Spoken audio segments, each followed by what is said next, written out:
آقا کریم علیہ السلام مسجد نبوی میں تشریف لائے، 2 حلقے لگے ہوئے تھے۔ ایک حلقہ ذکر کا تھا جہاں لوگ بیٹھ کے اللہ کا ذکر کر رہے تھے، اور ایک حلقہ علم کا تھا جہاں مذاکرہ علم جاری تھا۔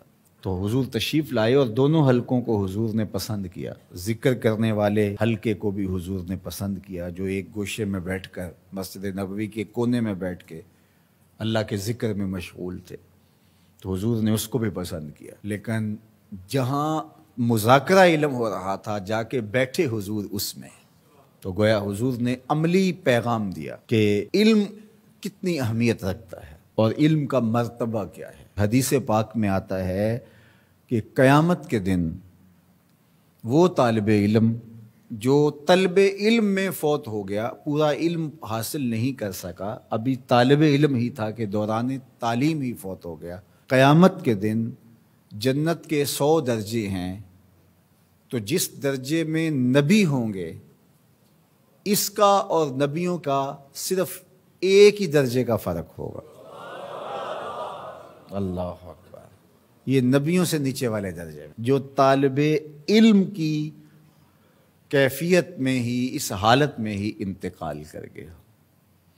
اور پھر یہ تو وہ ہے کہ جس نے ابھی طلب علم کرتے ہوئے انتقال کیا، اور جس نے تحصیل علم کرنے کے بعد اپنی زندگی کو پھر آگے علم بانٹنے میں لگا دیا، تو پھر بتائیے اللہ نے اس کے لیے کتنے درجے رکھے ہوئے ہوں، اس کا کیا مقام رکھا ہوگا۔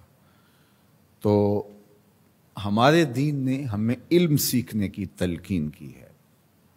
افضل کون ہے، اشرف کون ہے، تم میں سے بہتر کون ہے؟ تو حضور علیہ السلام کا فرمان سن لیجئے، خیرکم من تعلم القرآن وعلمہ۔ تم میں سے بہتر کون ہے؟ جو قرآن سیکھتا ہے اور آگے سکھاتا ہے۔ تو سیکھنے سکھانے کا عمل ہمیں بتایا گیا، زندگی اس میں گزرے، زندگی سیکھنے میں گزرے، پھر سکھانے میں گزرے۔ یہ ساری زندگی کا نچوڑ ہے جو ہمارے دین نے ہمیں دیا۔ جتنی دیر تک سیکھ سکتے ہو سیکھتے رہو، پھر بقیہ زندگی سکھانے میں صرف کر دو، لوگوں کو تعلیم دینے میں صرف کر دو۔ اور سیکھنے کے لیے تمہیں مشقت سہنی پڑے، تمہیں اذیت سے گزرنا پڑے۔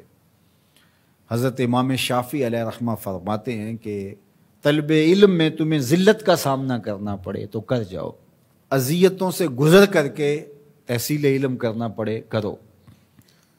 بلکہ فرمایا اطلب العلم ولو بالسین، علم حاصل کرو اگرچہ تمہیں چین ہی کیوں نہ جانا پڑے، یعنی لمبا اور طویل اور مشقتوں بھرا سفر ہی کیوں نہ کرنا پڑے، لیکن تم تحصیل علم کے لیے مشقتوں بھرا سفر کر لو، لیکن علم سے کبھی بھی اپنے آپ کو دور نہ رکھو۔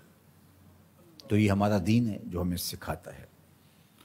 تو اس لیے ہمیں اپنی ساری زندگی علم سیکھنے میں، پھر علم سکھانے میں، اخذ علم میں اور تقسیم علم میں، حاصل کرنے میں اور بانٹنے میں لگا دینی چاہیے۔ یہ سب سے افضل عمل ہے اس امت کے لیے، سب سے اشرف اور سب سے اعلیٰ و ارفع کام ہے اس امت کا، اور سب سے اچھا وظیفہ اس امت کا یہی ہے کہ وہ طلب علم میں لگا رہے اور علم بانٹتا رہے۔